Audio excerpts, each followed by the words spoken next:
Simplify the quantity x minus 1 to the 3/2 plus the quantity x minus 1 to the 1/2. This looks like a very challenging problem. How am I supposed to simplify something that looks like this? Well, what we're going to do is we are going to use a u-substitution to just make this look a little simpler. You might notice that there's an x minus 1 in both sets of parentheses. So what I'm going to do is I'm going to let u equal x minus 1. And I'm just going to replace that real quick. Okay, so this looks a little less scary than this, but we still have these fractional exponents. What I'm going to do to simplify this is I am going to factor it. So what I need to do is look for the greatest common factor that divides into both of these. And the greatest common factor of that is u to the 1/2 power. So I'm going to pull a u to the 1/2 out in front. Now this might be complicated to think about what's left over. So if I divide a u to the 1/2 out of u to the 3/2, so let's come into the easy one first. If I factor out a u to the 1/2 out of u to the 1/2, I just get 1. So if this is hard for you to think about, maybe let's think about some exponent rules. I know that when I have a power to a power, I multiply. In other words, let's just go do a side example. I can multiply the exponents because this is equal to x squared times x squared times x squared. And so x squared times x squared times x squared is x to the 6.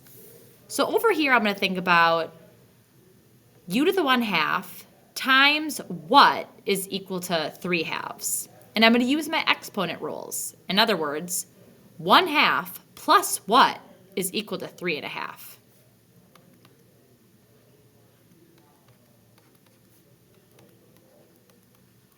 And you might be able to recognize here that that's 2/2 or 1. So what I have left when I divide out a u to the 1/2 is actually just u to the 1st power, or just u. So this looks a lot simpler than this, but I have to go back and I have to do my replacement by putting that x minus 1 back in here. So I'm going to replace the u with the x minus 1. And now I'm going to simplify. You might notice inside these parentheses that -1 plus 1 is 0. So all I have left in the parentheses is x. And over here, I have the quantity x minus 1 to the 1/2. This is simpler than this.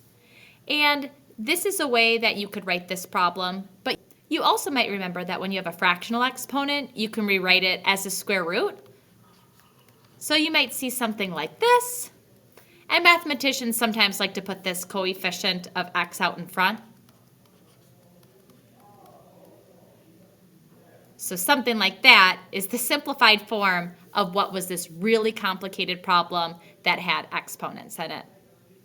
So if you want to think about this as a step-by-step process, the first thing we did was we used a u-substitution. The second thing we did is we factored.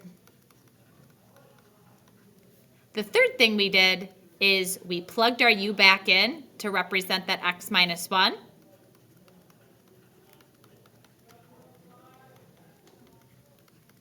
And last, we simplified.